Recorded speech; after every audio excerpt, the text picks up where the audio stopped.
Assalamualaikum warahmatullahi wabarakatuh. Ketemu lagi nih di Jejak Waktu Channel. Salam lestari, salam penuh misteri. Kali ini aku akan membahas tentang beberapa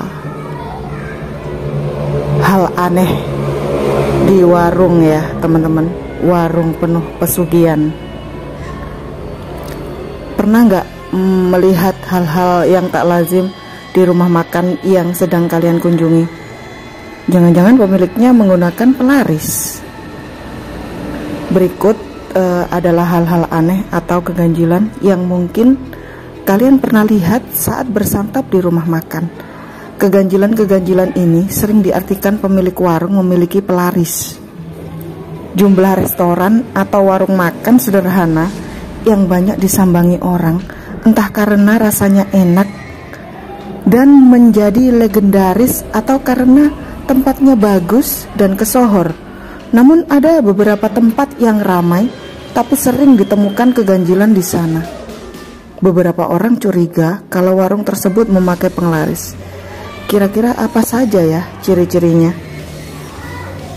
Inilah 9 hal aneh di warung makan yang bikin curiga pemiliknya memakai pelaris ya teman-teman.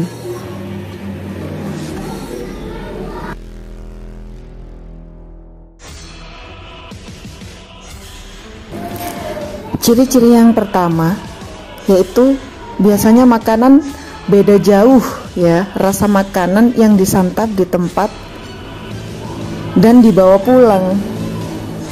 Kalau saat makan di tempat warung itu ya, dan dibawa pulang, rasa masakannya bedanya jauh banget. Lebih enak dan sedap saat disantap di tempat. Pernah merasakan hal ini nggak teman-teman? Nah, ada warung makan yang ketika makanannya dibawa pulang, rasanya jauh berbeda dengan ketika kita makan di tempat itu. Contohnya, menjadi sangat hambar. Bila demikian, bisa jadi si pemilik pakai jampi-jampi agar usahanya laris manis. Itu hal yang pertama ya, ciri-ciri yang tadi pakai pelaris.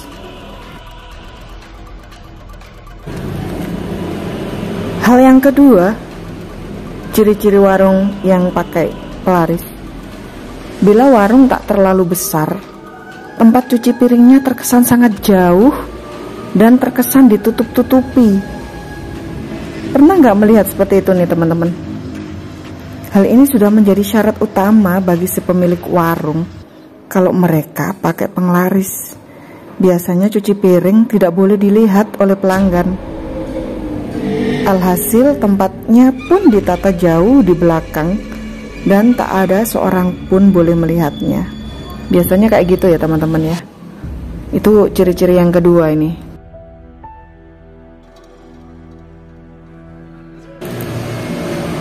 Ciri-ciri yang ketiga, biasanya bila makanan yang dijual berkuah, pengunjung tidak boleh melihat isi kualinya.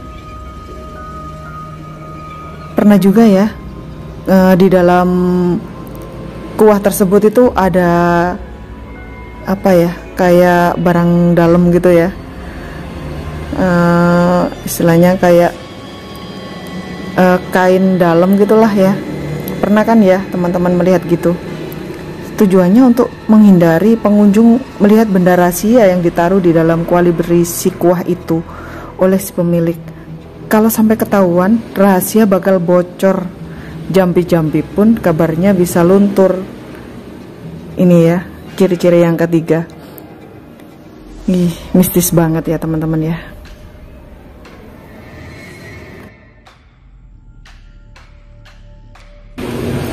Ciri-ciri yang keempat, biasanya adalah ada buntelan kain putih atau malah celana dalam yang bercokol di dalam tempat kuah tersebut, seperti yang aku sebutin tadi ya. Nah, ini yang bikin pengunjung agak-agak ragu untuk makan di warung yang tempat kuahnya nggak boleh dibuka dan terkesan ditutup-tutupi. Mereka takut kalau ada buntelan kain atau celana dalam, bisa juga celana kolor di tempat kuah itu. Mungkin teman-teman juga pernah menjumpai kayak gitu ya. Sebenarnya bukan gimana-gimana sih, tapi kalau ingat dari sisi higienisnya, sangat-sangat memprihatinkan ya. Buat perut sakit nih ya teman-teman.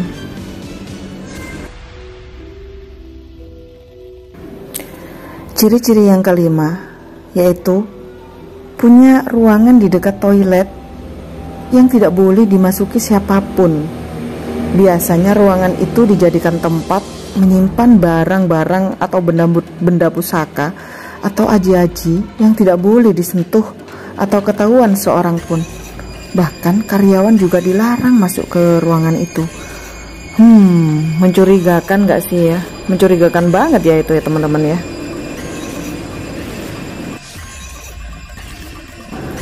Ciri-ciri yang keenam yaitu ada menyan atau bunga-bunga yang gak cuma sekedar dijadikan properti. Apalagi di beberapa daerah memang ada warung yang menggunakan menyan dan kembang-kembang sebagai hiasan, namun fungsinya sekedar sebagai pajangan atau untuk menarik pengunjung. Nah, di samping itu ada juga beberapa warung yang memang menggunakannya sebagai jimat. Memang samar bedanya ya, yang digunakan sebagai properti atau sebagai aji-aji. Yang bisa menebaknya biasanya orang yang punya kekuatan supranatural. Kalian kalau punya kekuatan supranatural pasti tahu ya teman-teman ya.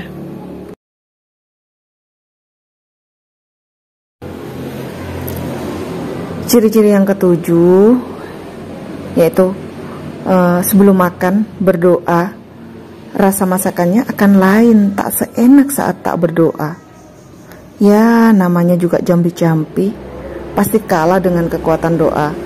Makanya jangan lupa berdoa sebelum makan ya teman-teman ya, supaya makanan yang masuk ke tubuh kita tidak mengandung ilmu-ilmu yang tidak diinginkan ya teman-teman.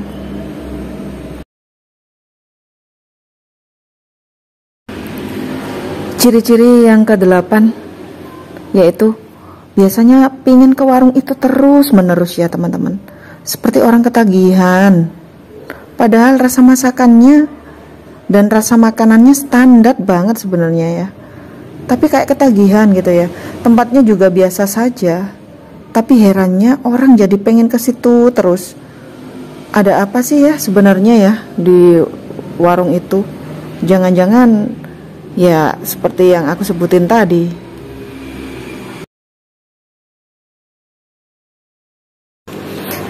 Ciri-ciri yang terakhir atau yang ke-9 yaitu pas masuk rumah makan rasanya ada yang ganjil. Hati rasanya ada yang aneh saat masuk rumah makan. Seperti ada yang tak biasa saat menyambangi warung itu. Orang seakan sedang terhipnotis. Ada apa gerangan? Besar kemungkinan warung itu pakai jampi-jampi. Hati-hati ya teman-teman.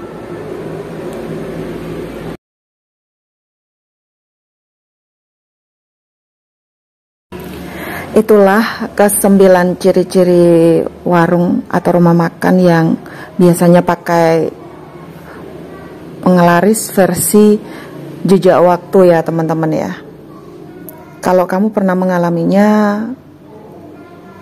yang seperti yang aku sebutin tadi, berarti itu ciri-ciri warung atau rumah makan yang biasanya pakai penglaris. Ikutin terus ya perjalanan aku akan merangkum atau mengulas misteri-misteri yang ada di sekitar kita. Jangan lupa subscribe, like, comment, and share.